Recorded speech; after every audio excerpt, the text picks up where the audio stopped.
The topic for discussion for today is rural distress. What is the way forward?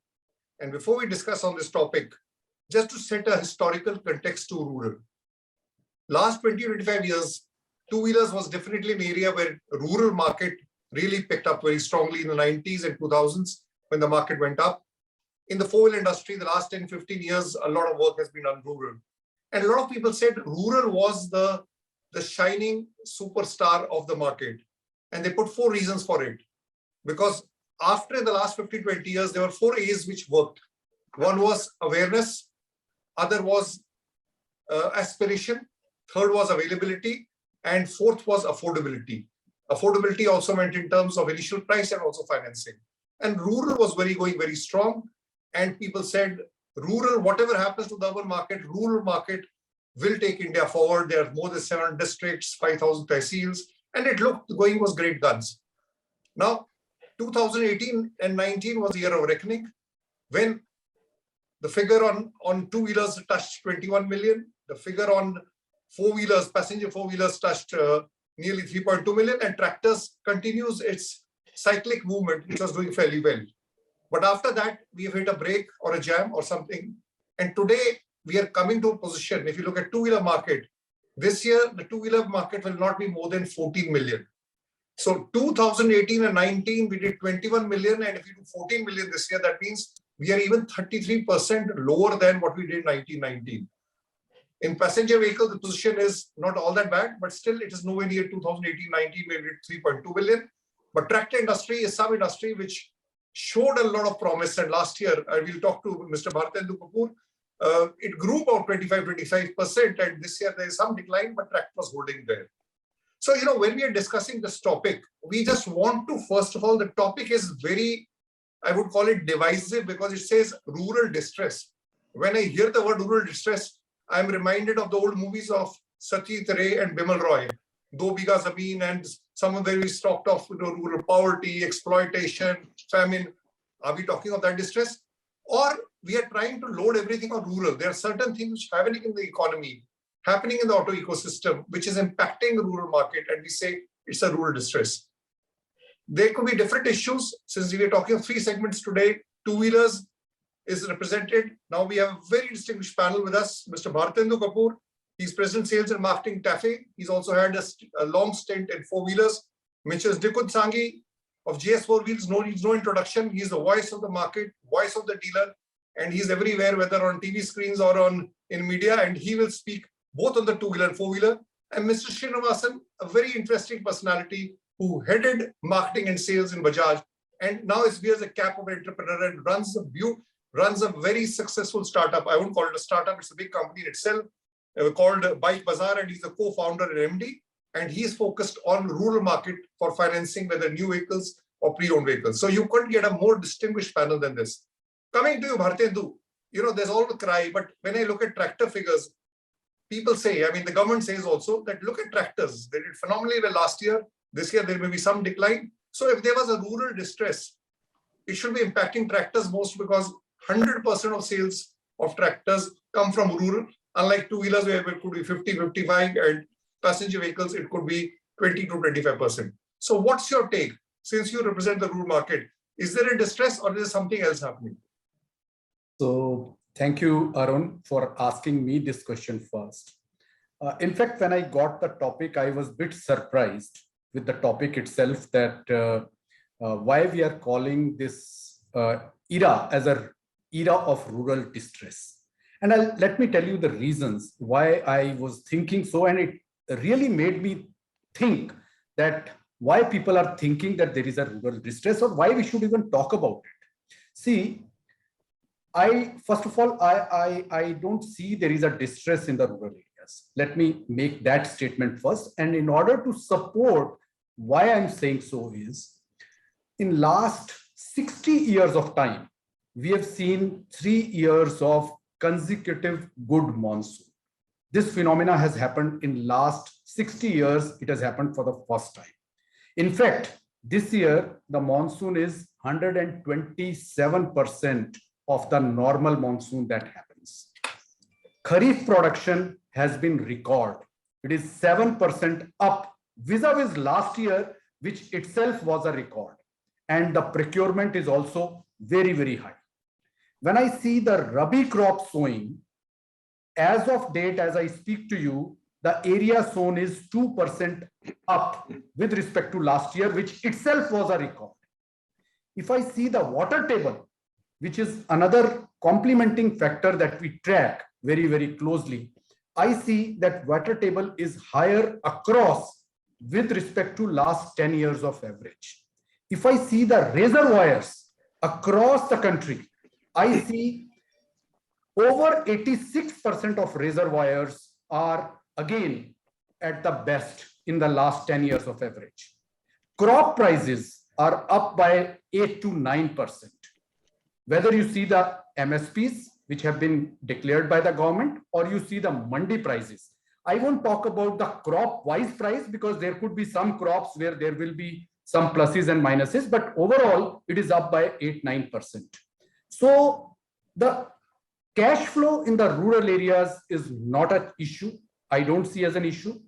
When I see all these factors, if they go wrong, or I would say that even couple of factors, if they go wrong, I see a sentiment in the rural areas going very, very bad. I don't see that also. So therefore, I don't agree with the statement that there is a rural distress. I would say that the cash flow is very good, but then you will have a counter question, then why the decline in the sales, right? So that's obviously you will think like that, but my sense is that you need to look at in perspective. The only dampener which I see as of now is the commodity pricing, and commodity prices are actually, they have hit the roof. If you see steel, aluminium, it is 83% up with respect to last year. If you see cement, it is 10% up with respect to last year. Crude prices are over 200% up with respect to last year. So all that is impacting the affordability. It's not an issue of rural distress. I would say it's an area, these are the areas which are impacting the urban markets, and so therefore the people are talking about the rural distress. So Bharatendu, very interesting what you said. All the variables which show rural, whether it was in terms of monsoon, whether in terms of crops, whether it's MNC prices, they are positive. And you said commodity prices, these are external factors. Coming to Nikunj, the point which is being raised is, you represent, you hear dealers across the country because you are ears and eyes to every one of them. But if you look at it, four-wheelers still sales are holding on or they are improving. But two-wheelers, which is about 50 to 55% is from rural, they've just tanked. And so is there something, and it's not showing in tractors, because that's what we were saying, all the commodity prices increase tractors and it probably is increased there. So what is happening? Is it a typical rural distress linked to the entry level in two-wheeler market, or is there something different? So I want your perspective. So I would tend to agree with Bharatendu. In fact, even when I got the topic for discussion, I was actually surprised because it's not really rural distress. And to explain it further, I think it's more to do with haves and have-nots. The pandemic last 2 years has impacted the bottom of the pyramid the most. The workers, the small businessmen, they are the people who have been impacted the most. And they are the ones who are taking the longest to come back to the normal economy. Jobs have not yet fully come back. There's still a lot of distress. There is a problem on Narega funds. Narega funds, if you see budget on budget, Narega funds are actually, disbursements have gone down. So it's more about affordability. Two-wheeler prices have gone up by almost 30% over March 19, which was a BS4 market. BS6, I think the impact on two-wheelers was the most in terms of percentage. And then the fuel prices. I think there's almost a 37% increase in fuel prices over the last just 1 year. I'm not even going 2 years. Affordability has become a major, major issue. And even in four-wheelers, the impact, if you see on the entry-level segment of cars, that's the most. There is a stress at the entry-level. Availability of entry-level segment cars is much better in spite of chip shortage. So I think it's more a question of lack of demand in two-wheelers. And in four-wheelers also, I think it's more a supply constraint. Most plants are operating at 60-70%. If you look at the average capacity utilization over the last 6 months, it's 60-70% of the normal production. And therefore, you see a hype in the demand projections. One customer is going to multiple showrooms to book vehicles of the same brand, and at times even alternate brands. So he's not brand loyal. Availability is the question. If he gets a vehicle first, he'll switch brands. So there is multiple demand which is coming into projections of all manufacturers. It's not that four-wheeler demand is as high as it has been hyped. So it's, I think, a question of affordability, like Bharatendu said. Prices going up, fuel prices, the total cost of ownership of a vehicle has gone up dramatically, and it has impacted two-wheelers the most. In two-wheelers, I think 70% of the numbers come from the entry-level segment, and that's the one which is impacted the most, not so much the higher executive segment or performance segment bikes. So you echo the sentiments of Bharatendu. So, if I take it, we used to read in our religious scriptures, the three devs, Brahma, Vishnu, Mahesh. So if you have to take the automobile, one of the reasons why the market is down is the three Danavs: fuel prices, commodity prices, and over-regulation by the government. I don't know whether I should be politically correct to say that, but that's what you rightly said. There are two factors. One, the entry level is a large segment of the two-wheeler market, and these three impacts have impacted that segment the hardest. Whereas even in tractors, probably the ownership, the people who own tractors are not at the bottom of the pyramid or the entry of the pyramid. That's what my understanding is. Coming to you, Mr. Srinivas, you've seen two-wheelers over many years. I mean, first as head of marketing and sales, so you also in charge of financing in Bajaj Auto, then you were heading marketing and sales. And now you run a company which is very focused on rural markets, and that even not in the, probably in the rural markets which are unrepresented or which are the purchasing power is low. What I understand from the market is your industry or your company is doing well. So is there a dichotomy from what Mr. Nikunj Sanghi or Bharatendu is saying, or you still feel the rural market is okay? What is your experience when you wear the hat of the entrepreneur or a company which is financing two-wheelers, whether in the new vehicle space or the pre-owned space? Thanks a lot, Arun. And no, I mean, first, let me wear my old company hat as the head of sales and marketing of Bajaj, because for me, dealers are close to my heart, actually. And while whatever Bharatendu has said and whatever Nikunj has said, I agree that the basic indicators are not really of a distress. So it may be a little overkill to call it as a distress, but on the other hand, the dealers in the tier 2, tier 3 town and the dealers in the rural markets are definitely suffering. The two-wheeler dealers, especially. Okay, I'm talking about two-wheelers. And for example, in January of 22, the total retail was 15% down as compared to January of 21, which itself was not a great year as such. Okay, and when you look at big huge markets like UP, for example, UP is down by 21%. Okay, and Bihar is down by 11%. So these are some numbers which straight away indicate the fact that that people are coming, lesser and lesser people are coming to buy the two-wheeler. Now, one thing is very clear, that 55% of the entire two-wheeler industry is in the so-called rural market today. Okay, and which is very surprising, because this number should be more than 70% actually. So, so it is not a creation of the last 2 years. It's the fact remains is that rural was always underrepresented in the entire two-wheeler industry segment. People would have thought otherwise around that it is the rural which drives the industry completely. It does, but it doesn't drive it to that extent that people have thought about. Two more numbers. One is that the penetration level per family, okay, across India is about 60% of two-wheeler as compared to say 120% in Indonesia and all that. In the rural, it is down to almost like 35-40%. So it's only 35-40% of families have a two-wheeler. And by rural family, I mean actually usually they are joint families. There are two brothers, their wives, their children, everybody staying together actually. All of them sharing one two-wheeler, really. Okay, so that's point number one. And point number two is in case of finance penetration. Okay, while overall across India is 50% the finance penetration, in the rural markets, especially the north of India, the rural markets, the penetration is as low as 30%. So this combined with the fact that as Mr. Nikunj Sanghi said, that the prices have gone up by 30%, the petrol prices have gone up by 37%. So there is an affordability issue which has really crept in, and families are postponing their decision to buy a second two-wheeler or buy a third two-wheeler for the family. Okay, it is a family purchase. It is not an individual purchase.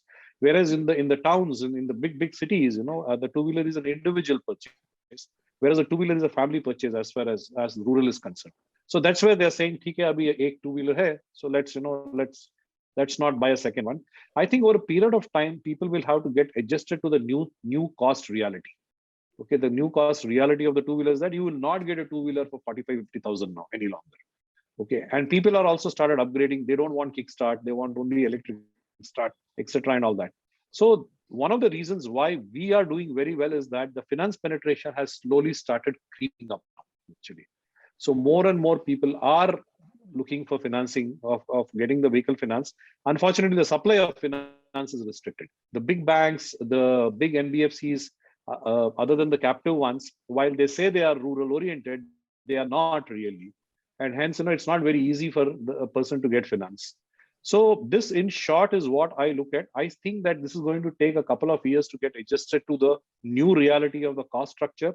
By that time, more and more financials will come in. By the time, the industry will also understand that they need to, actually give certain things, maybe certain subventions, certain other things to really pump up the demand and get the sentiment high. In the month of Feb itself, the first 15 days, we are seeing actually a slight growth over the Feb last year. But these are only green shoots. I think we're still a long way away for it to come back to that same old numbers that we were talking about. So, Shras, you talked of people or customers in all markets, especially rural, will have to get adjusted to the new price reality. So those happy days are gone. You need to, that 40,000, 45,000 two-wheelers, which is there, is just not there. Your price is starting from 65, and certain technologies like kickstart is just not acceptable. So button start is required. So effectively, two-wheeler prices effectively has gone up by 30%, which Nikunj mentioned.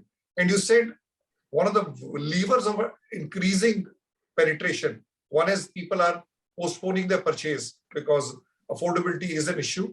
But one of the levers of increasing penetration is financing.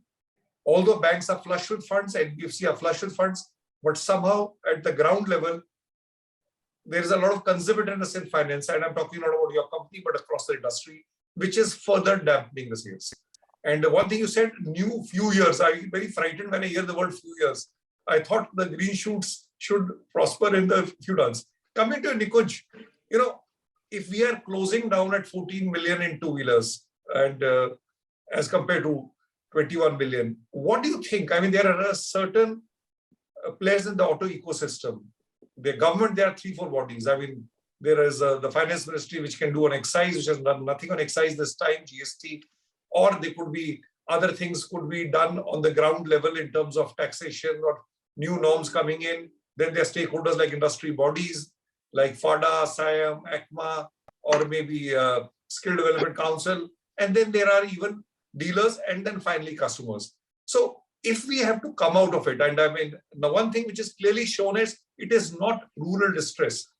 All the three analysts are saying that it is an oversimplification if we call it rural distress. There are factors which are beyond rural. If that was the case, FMG industry should have also collapsed accordingly, or tractor industry should have collapsed at that time. So there are other factors which are working. So if it has to move out and we have to get down of anyways, one of the challenges today is the two-wheeler sales scores which are happening the last few months look something like Virat Kohli scores in the last 7-8 innings. I mean, we need to get Virat Kohli in the earlier years, in the earlier avatar. That's the form we want to get him.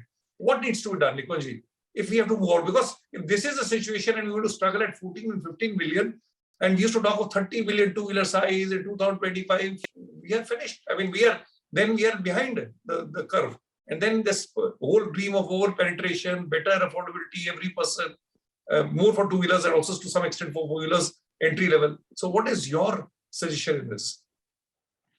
So one, Arun, it's not going to be easy to come back to 20 and 21 million over a short period of time. It's going to take much, much longer. And the potential for penetration is huge. Like Mr. Srinivas said, that We are at 60% penetration. There are countries like Indonesia where the penetration is 120%. I think the structure of the industry will change over the next few years.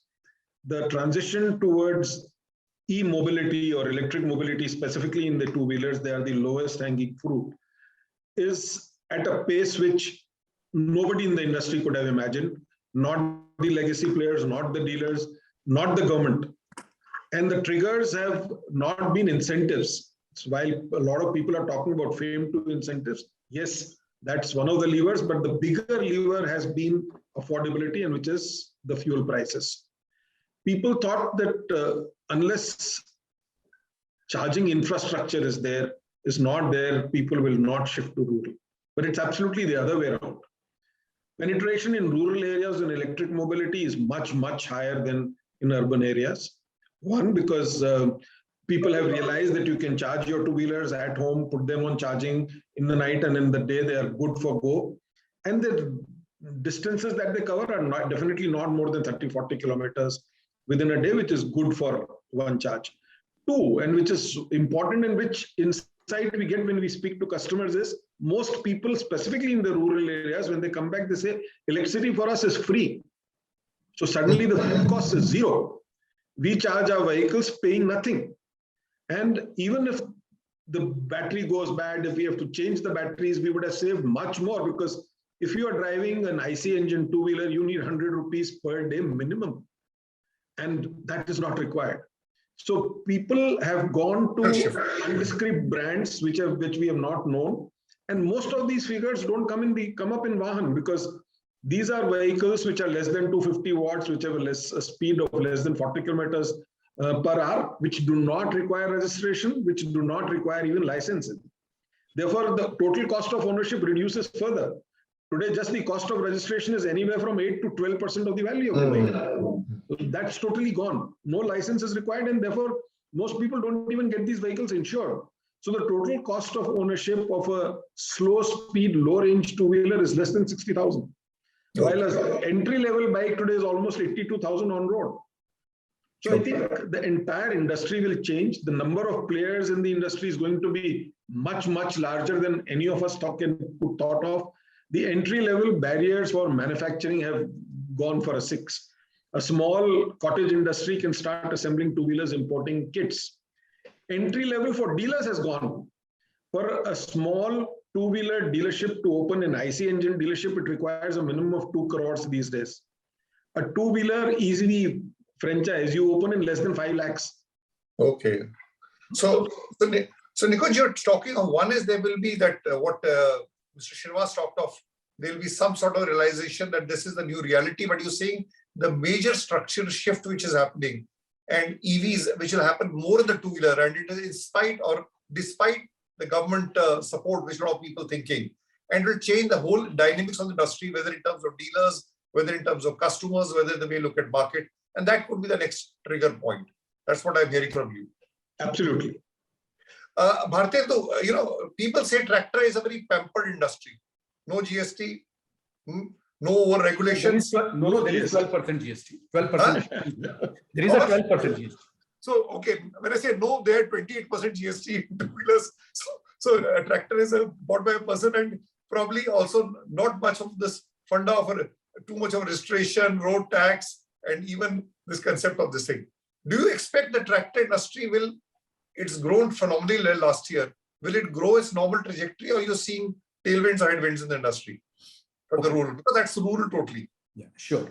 I'll come to tractor industry, but just one line, because Srinivas touched upon that he's seeing some kind of green shoots in the month of February for two-wheeler industry. So just I wanted to make one comment possibly. One of the very big segment in two-wheelers is actually the school and college going students. And for the past 2 years, that segment was completely off because there were no schools or colleges opening up. Now, since the colleges have started opening up in most of the states, my sense is this segment should come back with a big bang. So I think that's the point which possibly you need to keep in mind. So therefore, Nikunj, when Arun was talking about 20 million and all, I would say that if not 20 million, somewhere very close to that next year, you should be there because of this segment coming back. So That's on two-wheeler. But let me talk about tractor industry. See, last year, tractor industry has seen a growth of almost about 26.5%. But in reality, you need to see this in a context, because year before last, industry was around 7.07 lakhs, right? But in the month of March alone, typically industry is in the range of about 70 to 75,000. But since COVID started in F21, March 20, the industry shrunk to only 32,000. That 45,000 has got loaded into the following year.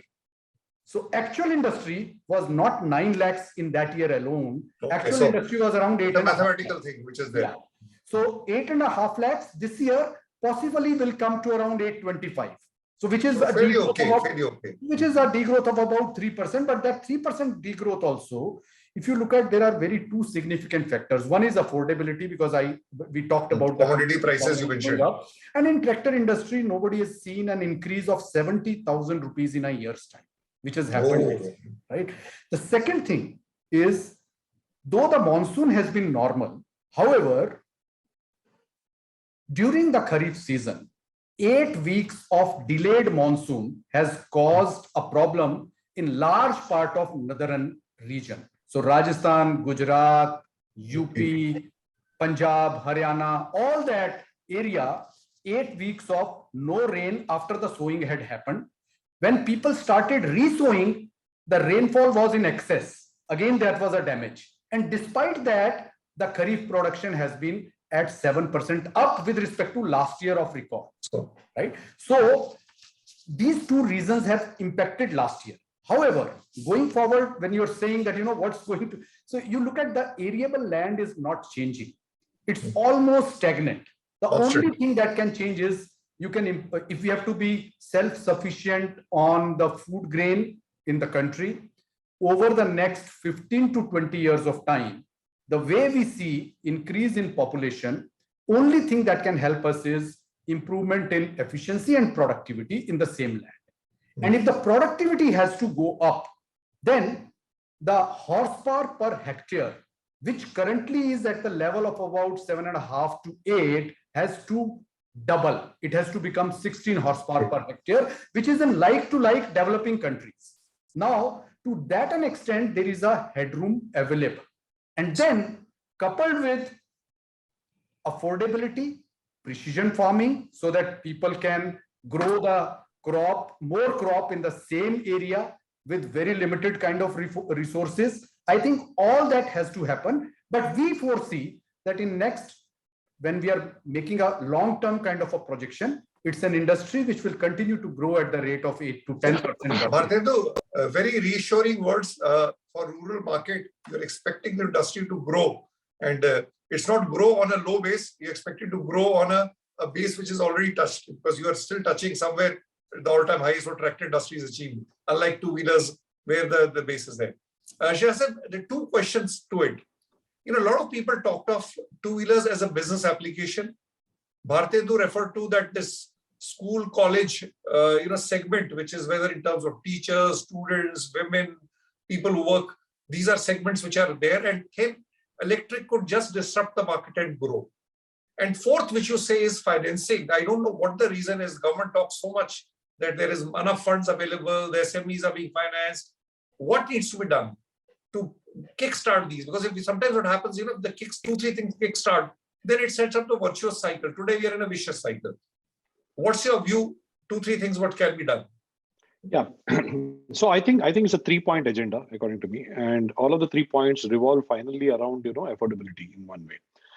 So the first one is that while electric. So let me take the electric first. And we finance electric vehicles, and today 60% of our electric vehicles that we're financing are in rural areas, actually. Okay. So when Mr. Sanghi says that, that's true really, is that people are still, electric is not restricted to the Bangalore's of the world. It has gone to the Begusarais of the world also, basically. So the one is that electric is definitely going to bring the affordability both in terms of the cost of the vehicle, because today the one EV vehicle, it costs less than an Activa, in fact, if you put it there, and since the running costs are so low, The only thing which one needs to resolve is the batteries issues. So here we have very innovative finance methods wherein we say that, we finance the battery separate and after 3 years replace the battery for them, so that they don't have a one-time cost of, replacing the battery, because the batteries don't last for more than 3 years. So one is electric. And I feel that the reality is that electric is going to increase, but it's not as if it's going to replace everything. Okay, I think both the technologies will coexist for a long time together. It's not as if that electric will completely, and if you look at the FAME subsidies also, the government is not encouraging really the low-speed vehicles. So they have taken away the FAME subsidy out and all that. And today, in fact, a high-speed vehicle costs almost equal to a low-speed vehicle, but difference has become very less actually, really, to that extent. But what needs to be done in electric is that very, very innovative financing methodologies have to be done. Otherwise, people will not buy it. It has to be leased, it has to be battery as a service, all those kind of things. The second, of course, is finance by itself. If you look at, the IC engine vehicles, as I said, you look at the cars, today the car penetration level is 85%. Okay, overall two-wheeler is only 50%. Forget rural. Rural is still lower. One of the reasons why finance is not done so aggressively for two-wheeler is that it's a difficult product to do.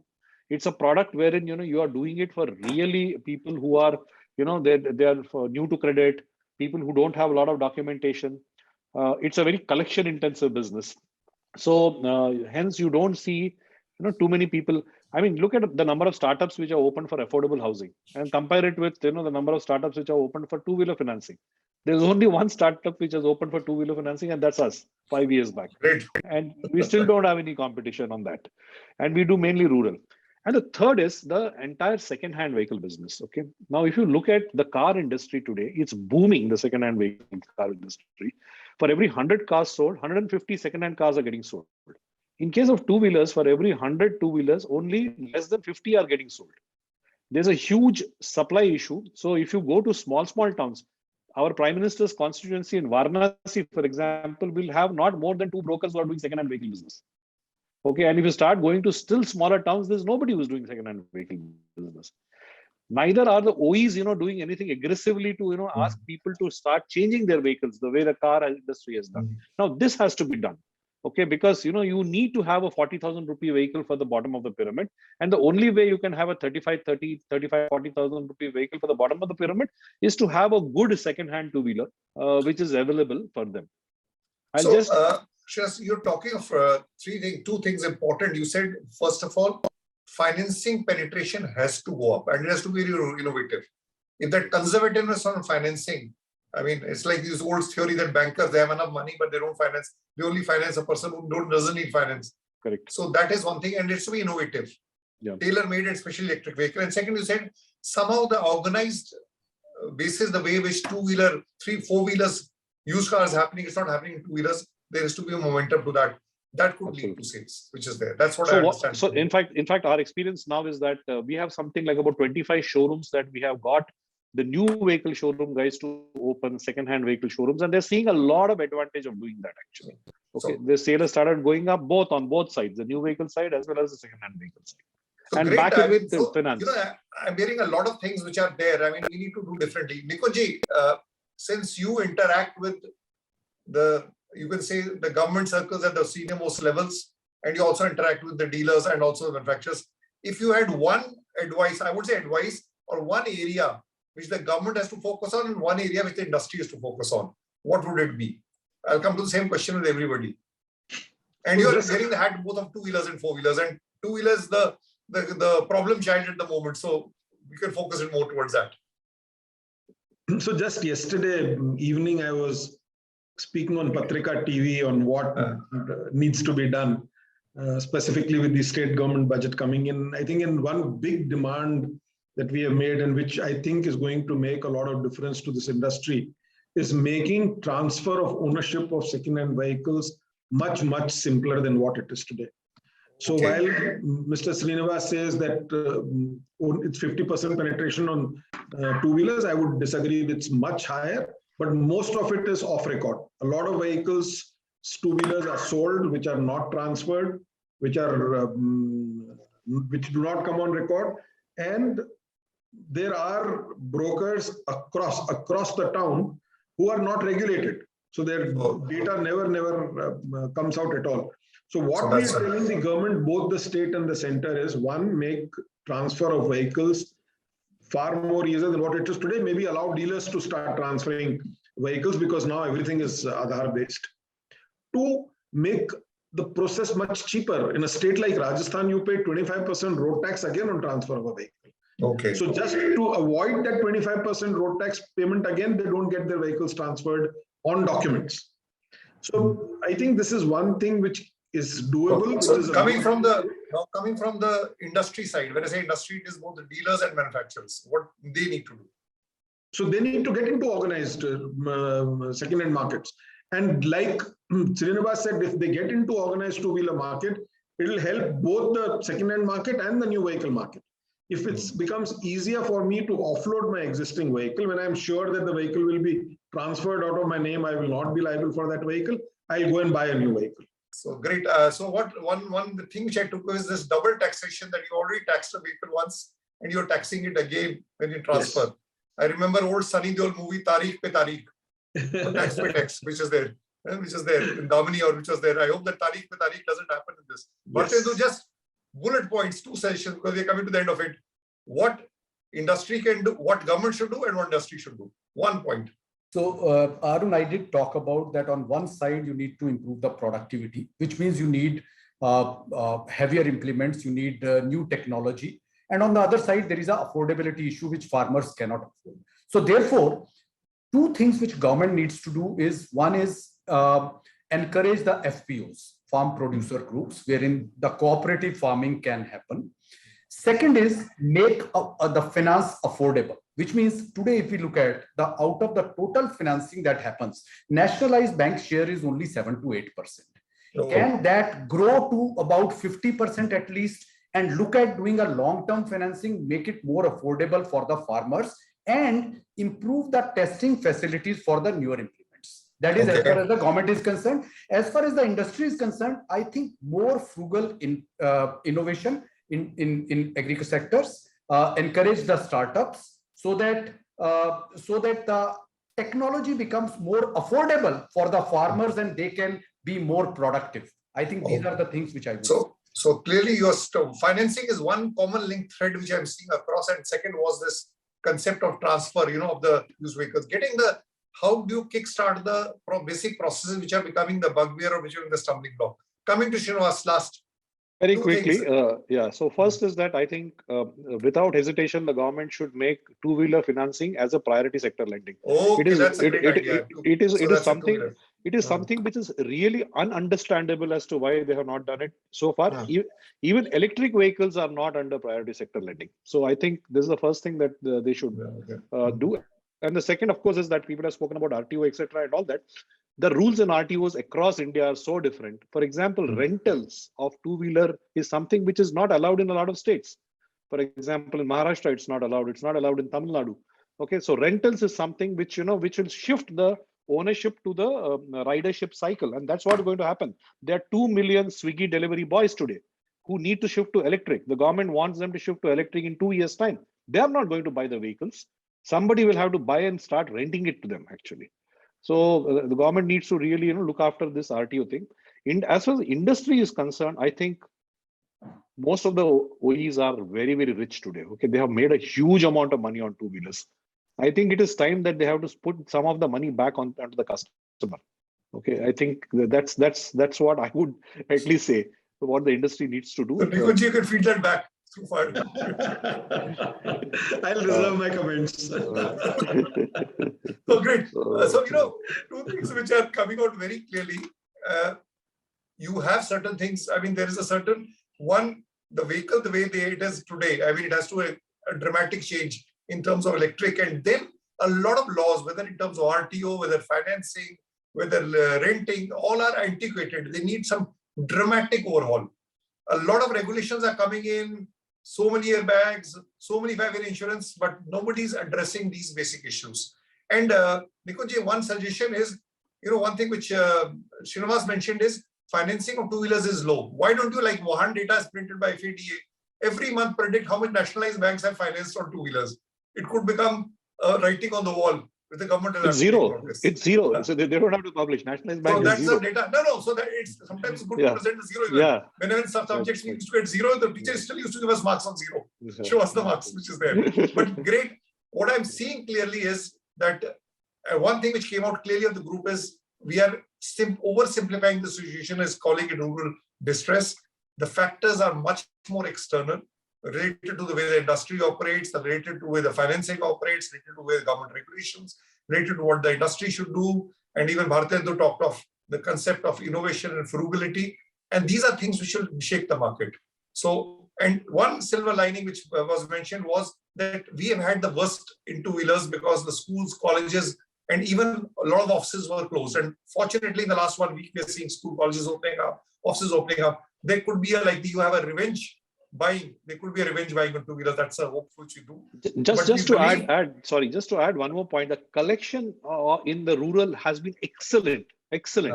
Even now. So that points that there is no distress really. The people are paying still their EMIs. So it is not like the Nirav Modi and the Vijay Mallya's. I mean, it is people disappear. Okay, Nikunj, you wanted to say something before we close? Nikunj? So I think it's been a wonderful discussion, and like I said, that a lot of it is to do with out-of-the-box thinking, and everybody, all stakeholders, whether it is the industry, the dealers, the government, everybody will have to think out of the box. We'll have to give solutions which are out of the box.